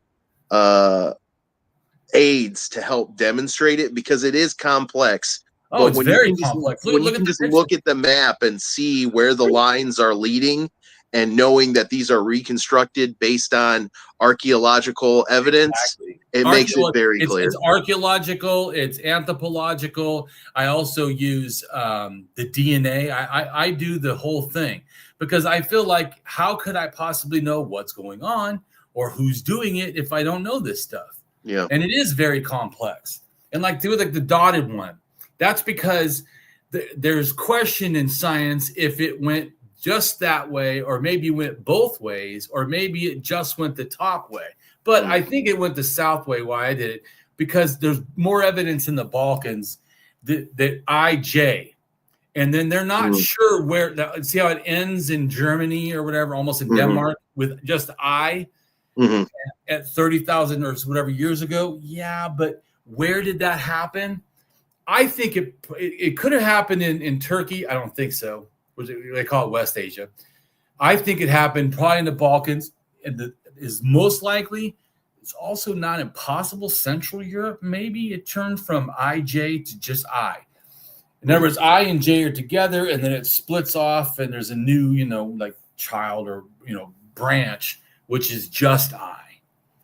And I, to me, is the oldest male DNA that's still in Europe. Like that is indigenous, or whatever you want to call it. Like I said, U is probably the oldest female, still there, and then I is the oldest male. But like I said, I only makes up like 18%, and also is way up there in Germany, so it wasn't in France. So sorry, it does get there eventually, but yeah, that takes. I think it's more like 14,000 they get down there, or something, but. Anyway, so then it all comes off of C. This is real important. It comes from Africa. It all comes from C, ends up with IJ and F and all kinds of other stuff, and K. But it all really starts at a central thing. See, it's CF, and then splits to C, and then F goes, and actually F actually branches from C, I think, and then F is what actually does the IJ. I made it a little simplified, But anyways, my point, then the yellow part is the 50,000 going over to there. And then I explained, let me say the yellow, that's the oldest. That one there, and it was C1. That's the oldest. That's what, like I said, older than his 40,000. It's more like 50,000. They interacted with the Neanderthal. But then they probably, that version died out. And then also, this one that goes up north and then comes back to here to Central Europe, that also is C1. But I think it's C1A or B. So it just different, but you can see when it all comes from a hub and it all is going all these different ways. Yeah, it's way more complex. To say he doesn't want to look at a map, it's just like, what kind of moron? You don't want to look at a map. I've got a nice, simple answer. Don't confuse me by telling me all the facts and information, all right? What about the humans and what about Neanderthals and humans in Northern Europe? Yeah, they met in Southern Europe and France, like I said, 50,000 years ago. Yes, there was some in Germany. Is that what you mean by Northern Europe, or do you mean the Baltic? I don't think there was really, or that I know of, that much stuff for the Baltic. There definitely was interactions in France, definitely was interactions in Germany with humans and Neanderthals. And there may have been some in Central Europe as well. Northern Europe, I don't think so, or not that I know. Plus, you have to remember, Northern Europe had an ice sheet, so I'm not sure that because they couldn't get up to. I think it's 14,000 is the earliest they even get anywhere into. I think like Denmark and Sweden. So because the ice is So I don't think that it depends on what you mean by Northern Europe, I guess. But if you mean that, I would say no one was there because they couldn't get there. And Neanderthals died out about 40,000 years ago. So anything younger than that, no. And the interbreeding, we talked about this a little bit before, right? It's way more complicated than most people think. We Yeah. probably interbred the first time probably 200,000 years ago, but those people in a sense died out or just became Neanderthal related because Neanderthals have some like lineage. And then again at 100,000, we go into Israel. We mate with the Neanderthal. They take female genes up to Siberia. Almost also about 100,000 or something like that. But also those people go back into what we explained, go back into Africa and then go out again about 55 or so. Then we mate with them in the Middle East. Then we go to France, like I said, and those people then also probably mated with them. Yeah. Maybe in Germany, I don't think so. I think just France, maybe. But we also, there's evidence that we hunted them like wild animals and killed them off. So yeah. So brutal. But anyways, keep reading. So Cro-Magnons relates to the first modern humans in Europe. They had predominantly dark skin. Haplogroups earliest Y-DNA C1, the latest IJ and K2A. And mitochondrial DNA haplogroup N, R, and U. So pause for a second. So this is relating to the oldest. Like he says 40,000. So the oldest stuff is that right there. When he says 40,000, he's talking about. I'm showing him the DNA he's referring to. We know what DNA was there. C1 was there. IJ was there. K2A was there. None of those are there now. So him saying that even like I said, so once again, even if they had white skin, which they did not, they don't live in Europe anymore. They got died off, killed off, outbred. I don't know, but they're not there.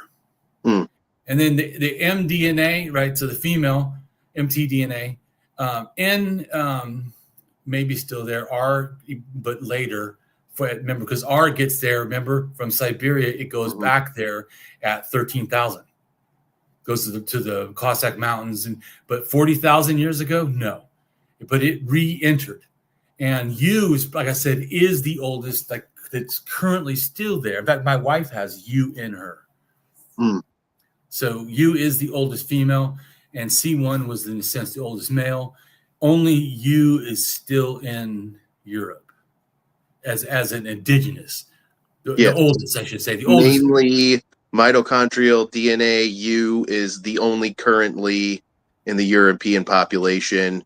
Haplogroup I emerged 30,000 to 35,000, either in Europe, likely the Balkans, or West Asia, and is the oldest Y-DNA currently in Europe at around 18% of males. Right, and so they eventually get, of course, the white genes and this stuff, but not at 40,000. And anyways, they aren't even that old. They're under that. But I was just trying to show him, he doesn't know what he's talking about. Because Cro-Magnons is not a race or like one type of people. It's like a catch-all pre-science, because science doesn't use that term no more.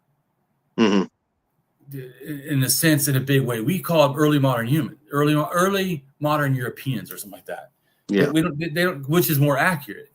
Then Cro-Magnon also had to do with the cave in France and religious ideas that was pre-flood people. This is like scientific racism shit, which we'll talk about in a second. But to even use Cro-Magnon, every time you see somebody uses Cro-Magnon, I just go, either you don't know or you push scientific racism is a highly likely. And you have a quote here from Archaeology News. Right. An online magazine. East Eurasians diverged more than 40,000 years ago. Lighter skin tones evolved independently in a subset of each of the two populations, Europeans and Asians. In West Eurasians, the pigmentation gene SLC24A5 has the largest skin lightening effect and is widespread in Europe, South Asia, Central Asia, the Near East, and North Africa. So pause for a second, too. So if you're going to say that white people and then this is where they get it. You'd have to say white people involves Europe, South Asia, Central Asia, Near East, and North Africa. I don't know how many bigots want to call all those white people, right? None of them. None of them. No. Yeah. When these kind of people are thinking white, they're thinking Irish people, French people, Germans. Right. But those are a bigoted understanding, because this is how I told you before, I think maybe in the first video we had, that there's people in Korea that literally have whiter, and some people in Han Chinese are whiter than people that call themselves white. They're lighter skin. They go with their eyes. Oh, wait, I thought it was a skin color thing. Yeah. Oh, so it's a European centric thing, and not really a white skin thing. That's what I'm trying to say, is because we're all sharing the same allele that makes us have a lighter skin color. But you don't want to get into real science, because then your fucking racism sounds stupid. Yeah, it's stupid. It's like what we talked about at the top of the stream about how in reality there is no such thing as white. There's lots of different DNA groups that are defined as white, but that is a socially constructed identity. It's socially constructed based on a lot of phenotypes besides just white skin. Right, and someone chose just Europe and not all the other ones that also apply. Yes, Wesley, I do sometimes debate or talk with people about the existence of God. I've been doing that on the Mega Bloodbath channel run by Breakfast Tacos. He has a great debate format, and I like his format because it also engenders just having good conversations instead of debating every little single thing. I've had lots of great conversations and debates over there, so I do enjoy talking about it. And just so people know, as Evan said it, I am a strong atheist. I'm not agnostic at all. I'm 100% atheist, because whatever. But so I'm just making a comment. I don't believe in any gods or any mythology or any spiritual or any of that nonsense. I'm like, no magic. I'm the no magic is exhibited in reality, so I believe no magic. Yeah, I would say I'm pretty close to that. I'm like a borderline naive scientific realist. I think atoms are real. I think electrons are real. I think most of the natural world as science describes it is real. And I don't think that supernatural things are real. But I am close enough to not 100% certain. I'd say I'm like 97 to 99% certain. So I still label myself as an agnostic, but I'm a very weak agnostic. I would say I'm as Gnostic that God doesn't exist as I am Gnostic that rain is caused by the water cycle and not by Odin doing a rain dance. You know what I mean? Right. So anyways, it talks about there's a lightning of skin, and you see his West Eurasian generally relates to another certain gene. Yes, the SLC 24A5 and the SLC 45A2 are the two main genes we're talking about, and they are skin lightening genes. I imagine the mechanism is they just reduce the amount of melanin that ends up in the phenotype. Yeah, I don't know exactly. I just know that this is how it happens, and that he's wrong, and it also is all spread all through different cultures. So it's not like only Europeans have this, some special. No. From here, their carriers spread Neolithic farming across Europe. A further wave of lighter-skinned populations across Europe and elsewhere is associated with the Yamnaya culture and the Indo-European migrations bearing ancient North Eurasian ancestry and the KITLG allele for blonde hair. Furthermore, the SLC24A5 gene linked with light pigmentation. Yeah, light pigmentation, just less pigment in the phenotype. In Europeans was introduced into East Africa from Europe over 5,000 years ago. These alleles can now be found in the San, Ethiopians, and Tanzanian populations with Afro-Asiatic ancestry. The SLC24A5 in Ethiopia maintains a substantial frequency with Semitic and Cushitic speaking populations compared with Omotic, Nilotic, and Niger-Congo speaking groups. It is inferred that it just may... showing that migration of ideas goes together with the transfer of people's genes. Yeah. Lighter skin and blonde hair also evolved in the ancient North Eurasian population, pigmentation in the ancestral population of Europeans and East Asians. Prior to the divergence of their ancestors, which was around 40,000 years ago, the predominance of lighter skin among East Asians can be traced back to the positive selection for the OCA2 gene, thought to date back to the late Paleolithic period, 25,000. And what's important to understand is, so a lot of the Asians and say Alaskan, Siberian stuff, they don't have the European gene. They have this one, the OCA2. Right. Which is strongly associated with lighter skin, especially in northern Han Chinese populations. Relatively dark skin pigmentation in early Upper Paleolithic Europe is reasoned because we can show that these populations carried few of the light pigmentation alleles that are segregating in present-day Europe. Genes contributing to fair skin were nearly fixed in the Anatolian Neolithic farmers. The second strongest signal was SLC45A2, which contributes to light skin pigmentation and is almost fixed in present-day Europeans, but occurred at much lower frequency in ancient populations.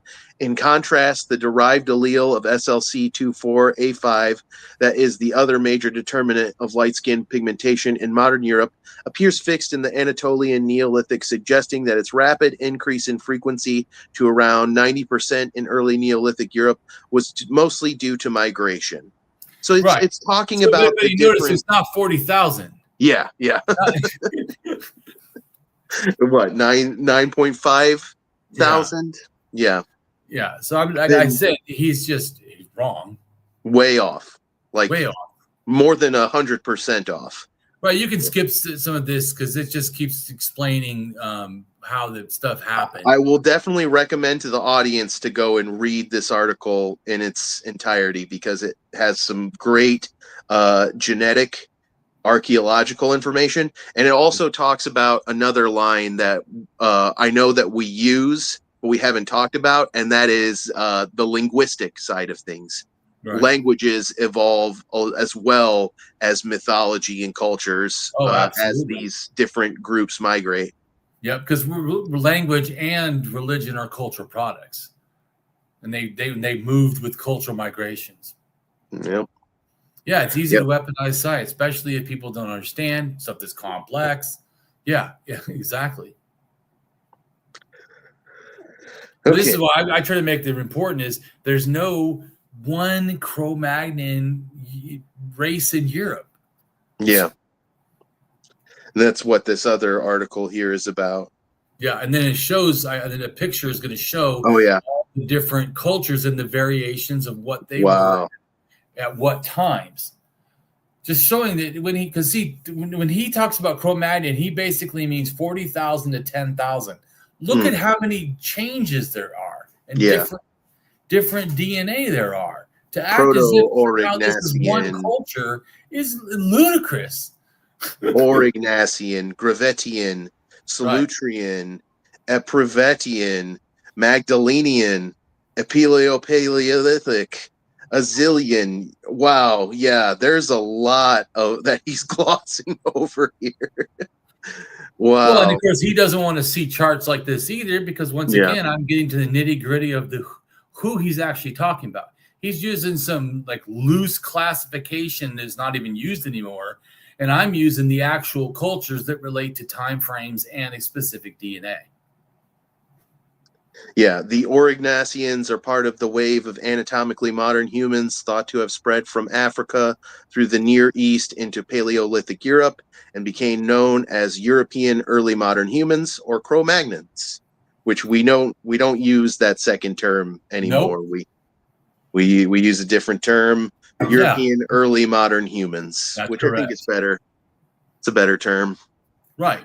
Because also the belief before was that it was one kind of a race, but Mm-mm. that's wrong.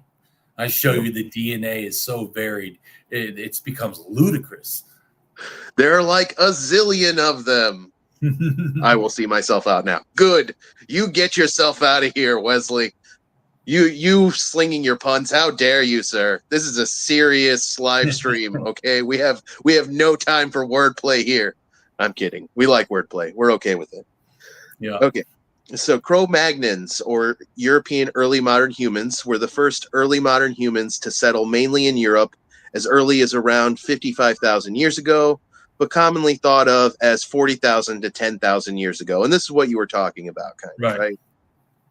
And why scientists stopped using Cro-Magnon. The name Cro-Magnon comes from the 5 skeletons discovered by French paleontologist Louis Leterre in 1868 as the Cro-Magnon rock shelter Les Isieux d'Orgodone, France, after the area was accidentally discovered while a road was constructed for a railway station.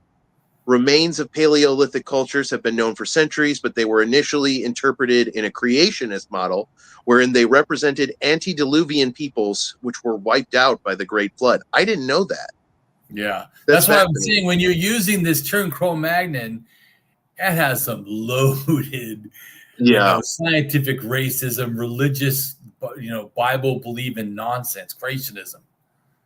Yeah, after the popularization of evolution, Cro-Magnons became the subject of much scientific racism, with early race theories aligning with Nordicism and Pan-Germanism. Such historical race concepts were overturned by the mid-20th century. And we've got the Wikipedia page for Cro-Magnon. Definitely go check that out. And then we've got a thoughtco.com article. We don't call them Cro-Magnon. I'll put some of these links in the description or in a pinned comment too, so people can check those out once the stream's concluded. Now this is some my more of art, Damien's art. Yeah. And it's also my saying. That's supposed to be a tinfoil hat, by the way. Yeah. It looks a little more like a tinfoil cornucopia, which works because we just got done with Thanksgiving. Yeah. So I do see people often getting upset when terms like science denier are attached to them, right, but they're rejecting science. It's like I don't want to see your maps. Yeah. Yeah. Okay, we're talking here about kind of how conspiracy theory thinking works. That's correct. You're saying maybe is the conspiracy theorist's bread and butter. It takes no specialized knowledge or experience to use it. You can apply the maybe attack to anything, no matter how accurate, accepted, or proven something is. Maybe allows mistrust without requiring even a reason for the mistrust. The maybe attack challenge may use other related words. Perhaps, did, I believe, what if, who really, was the, some say, or phrases such as, when was it really, how old is it actually, we will never know, but maybe it was, it is not impossible that, we don't know, so it could be, it may have been, anything is possible, etc. Alternative history, pseudo-history of the gaps fallacy equals an argument from ignorance, also called the gaps fallacy, such as claims that something is true simply because it hasn't been proven false, or that something is false because it hasn't been proven true. It happens still more often. Alternative history, pseudo-history are forms of scientific, archaeological, and or historical distortions, false narratives in place of mainstream accounts.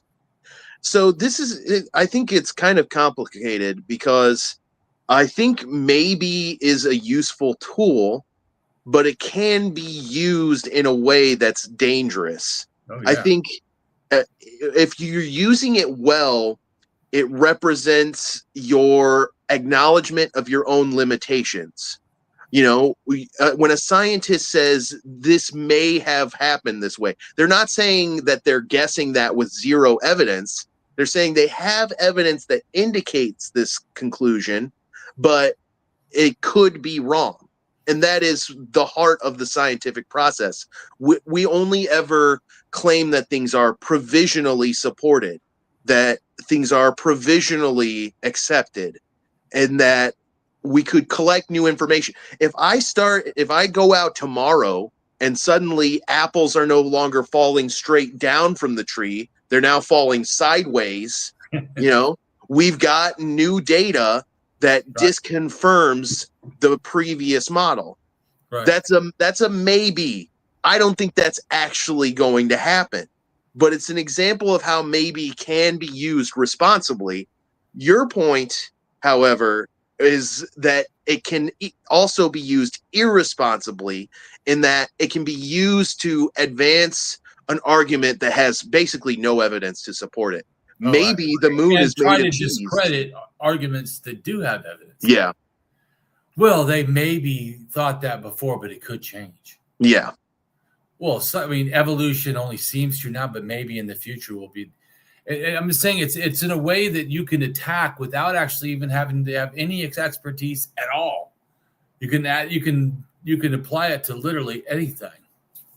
Yeah, pseudoarchaeology, alternative history, conspiracy theorists often attack what they label mainstream archaeologists and historians, accusing them of not sharing all the knowledge known or intentionally covering up evidence that challenges established archaeological historical narratives. These pseudoarchaeology, alternative history, conspiracy theorists frequently propose unproven and speculative claims about things like extraterrestrial influence, extremely advanced ancient civilizations with lost knowledge, globe-spanning advanced ancient civilizations teaching inferiors or lost continents like Atlantis. Pseudo-thinkers don't stop making up every conspiracy just because the evidence supports the mainstream scientific view and the lines of evidence that support the scientific views. I think it's partly a desire for things to be more fascinating, more grandiose, more incredible than they actually are. Even though things are already quite incredible and quite fascinating, it's even more fascinating if you can say there was lost technology that's even better than the technology we have now. And it also lends itself to arguments about how humans are degenerating. They're not actually evolving. They're devolving. We're less intelligent than we used to be. Our technology is less sophisticated than it used to be. There's a lot of ways this kind of narrative can be weaponized. Oh, yeah. And you know what? At the same time, I can see why it can be addictive, why it can capture people. Because I freaking love the movie Atlantis, the Disney movie where they go to Atlantis and they find these flying fish vehicles that are powered with crystals and stuff. That's a fun story. It might be cool if that was real. And the average person, that's what they're thinking about when they hear things about Atlantis. They're not thinking, oh, this person is an unhinged racist. At least not until they've talked a little bit more. Right. Okay, questions about pseudo-historical narratives, Atlantis and Lemuria, ancient astronauts, Nazi and alternative history. Okay, this is one that I think is fascinating because I feel like all conspiracy theories eventually lead to this anti-Semitic point of no return. Like it starts off with like kind of harm. I've seen a diagram before where it's like a pyramid, and at the bottom it's like harmless conspiracy theories. Bigfoot was real. Mothman snuck into my room and ate my ass one night. The Loch Ness monster is real. We made out. She's a very gentle kisser. Things like that. But as you get deeper into it, you get more and more unhinged, and things get more and more racist, and eventually it reaches Holocaust denial. It reaches the point where people are denying genocides, denying the violent nature of humans. And that's definitely pseudo-history when you do that. It's dangerous. Yeah. Oh, yeah, definitely. But I think the main reason it's dangerous is because it creates a climate where events like this could happen again. Whereas if people are aware, it's harder to lead them into committing another atrocity like this. They're aware. They see the parallels. They say, this sounds a lot like Nazi Germany. And the goal with Holocaust denial is to not get people to make that connection, or to make that connection when it's too late to stop it. That by the time you realize that what's happening has those parallels, it's too late to stand up and do anything about it. Well, hopefully they stop believing it, but yeah. Yeah. Critical thinking. Yes. Mythical figures and events. And I've always said that, like, the conspiracy theories, they're all kind of related. They're like an incestuous family tree that all branches from one trunk that's based on bad methods, pseudoscience, secondary sources, confirmation bias, distortions in critical thinking, and branches out into all these conspiracy theories, and they're very incestuous. It's rare that somebody believes one without believing any of the other ones. You know, I've never met a flat earther who wasn't also some other kind of conspiracy kook. Usually they're a flat earther, and they're a young earth creationist, and they're a Bigfoot hunter, and they're anti-vax and all these other conspiracy theories. So I agree. That's also why I think that it's important for people to know about these kind of people, because they undermine science in general. Like, say if you're a scientist and you're not into history, yeah, but those ones that are fucking with history end up saying science isn't good, which also will eventually relate to you. Yes, I agree with this myths, legends. I think the human brain abhors a vacuum. It hates having any pockets of ignorance, and it would rather fill those pockets of ignorance with anything rather than just leave them empty and say, I don't know, which is why we need to teach people critical thinking. People need to become more comfortable with admitting that they have limitations and they can't know everything. Well, and also, like I've shown you too, there is a lot of info out there, and it is really complicated, and you're probably not going to be able to look at it at even my chart and just in 1 second understand it all. I mean, it's taken me a long time. Yeah. So, I mean, it's hard understanding stuff. And here's the other thing too, is when I started, I didn't really know science. I didn't really know religion. I really didn't know DNA or any of this stuff, or philosophy. I had to learn it all because actually, you know, I wanted to know the truth, and then also fighting the you know, religious people. I had to keep becoming more informed to show them they're wrong.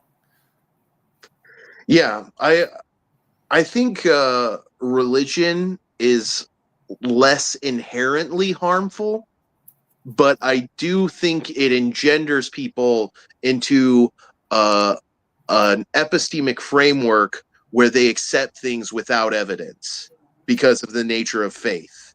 Faith is quite but literally. A lot of people have killed and hate their children just because they're religious. I mean, I think a religion is definitely toxic, but I agree with you also. It's a gateway to conspiracy theories, because if science is not supporting religion, well, the conspiracy theories might. And a lot of times they do. They favor the creationist model. They favor the, you know, evolution's not true. Don't trust science, you know. So if you are a creationist and you don't want to trust science, hell, these things are telling you, yeah, that's the way to go. And that's why I kind of don't pick on the science reveals God types so much. They kind of get a pass with me. Like, at least they aren't embracing pseudoscience, embracing conspiracy theories to make up the gap. But yeah, I think ultimately that is a bankrupt idea too. I think if science is revealing God to you, it is probably just because that's what you wanted to see.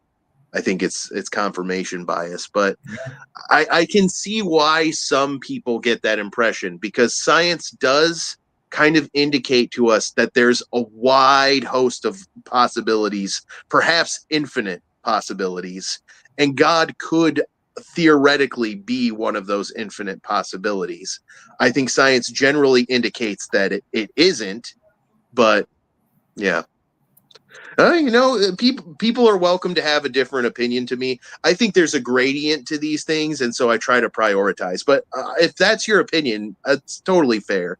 Honestly, you know, I'm just trying to prioritize what I think is most harmful and attack those things. Right. Well, I'm trying to show you too that in an area that you may have thought didn't matter, like pseudohistory or pseudoarchaeology, actually ends up undermining science in general. So these are harmful. Like I told you before, I had why I even got into understanding who Graham Hancock and all these people were. I was looking at the science. I was trying to understand DNA. I didn't have time to listen to these fools talking about aliens and whatever. But I had a leftist and an atheist tell me, not together, two different people, and I thought they were reasonable, critical thinkers and into science and stuff, and tell me, oh, well, we don't need to trust science because Graham Hancock has shown that, that they lie and hide stuff. I'm like, whoa, I need to fight Graham Hancock. This stuff is more dangerous than I like you. I thought, oh, it's not dangerous. Who cares? Stupid guy believes that, ancient civilization is not true, Atlantis, whatever. Oh, that's foolishness. How harmful is that? Well, then I learned, well, it's actually pretty harmful. Yeah, he has. Oh shit, it's racist. Hundreds of thousands of people following this stuff. Oh shit. Oh man, it's stressful to me.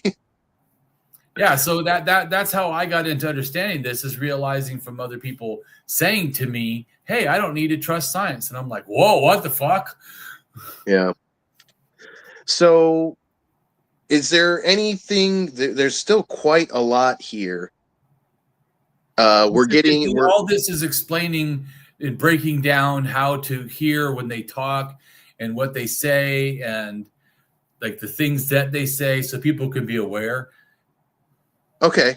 Do you want to get together another time and finish going through this? It's up to you. But I think, like you said, we should. If you want to, we can. Not finish that stuff. But to me, like, I just wanted to address this. We can talk more about I think is funner is the actual science and the actual DNA and that. But I felt this is super important to understand how problematic this is. Yes. The most stressful thing about conspiracies is how fast they can grow. Yeah, they're cancerous. They metastasize much like a cancer would. It just takes one individual to introduce that idea into a community, and then it spreads and it mutates as it goes along. Everybody puts their own spin on things. Yeah, but I think we did a good job. People can read more. I'm probably going to make a blog, not now, but when I get moved, I'll probably turn this into a blog anyways and just explain, all this stuff. I'll just put it in there because I worked really hard to put all this together. Absolutely. And I say let's leave them wanting more. And we'll come back and we'll break down the last bit of things, and maybe we'll even do another one too where we talk specifically about the actual science and what it says, and we can illuminate as well as inoculate. Yeah. So is there any other final thoughts we want to bookend this with before we close this one down and schedule the next one? No, I would just say that use critical thinking. A lot of this stuff, if you just listen to what they're saying, if it sounds like it's not well supported, I just wouldn't believe them. And also, I think asking questions. If you ask questions and they are threatened by that, there's something fucking wrong. Mm-hmm. Because I think most people I have a philosophy mindset. I know you have a scientific mindset. Both of those welcome questions. Yes. So to me, if someone is threatened by giving answers or having to defend what they're saying or giving proof or evidence, something is wrong. I don't trust people that don't want to freely and calmly give evidence. Like, I don't want to see maps. Really? Yeah. Don't show me those are great final thoughts, and I will close it out by saying that there is great power in being ever learning, in being ever curious, ever questioning, always wanting to know more. And there might be power in being stubborn and not wanting to learn, but there's limits to that. You can't evolve beyond what your current model is if a situation calls for it. The ever learning, ever curious, ever questioning model can adapt. And it is the being who is most capable of adapting to change that survives. Right. Not the strongest, not the fastest, not even the smartest, just the one that's most capable of adapting to change. And the one that is resistant to change is doomed to perish. And I think that's some good final thoughts to close it out with. You're beautiful human beings. You matter. You're special and unique, just like everybody else. And we love having you here. We love learning with you. We love being humble and being open to possibilities. And you guys are a big part of that, sharing your thoughts with us as we share our thoughts with you. So thank you very much for joining us for this presentation, and I hope to see you all in the next one. And thank you again, Damien, for all the work you've done on these various presentations that you've walked us through. I love the immensity of your knowledge. I love your philosophy. You're a great resource that I would recommend to anybody. So thank you. And thank you to the audience. Yep, you just missed the end of it, but don't worry, there's going to be another one, Robert, so stay hungry. All right. Thank you so much, everybody. Hope you had a great holiday and hope you have a great new year if we don't see you before then. Cheers. All right. Take care.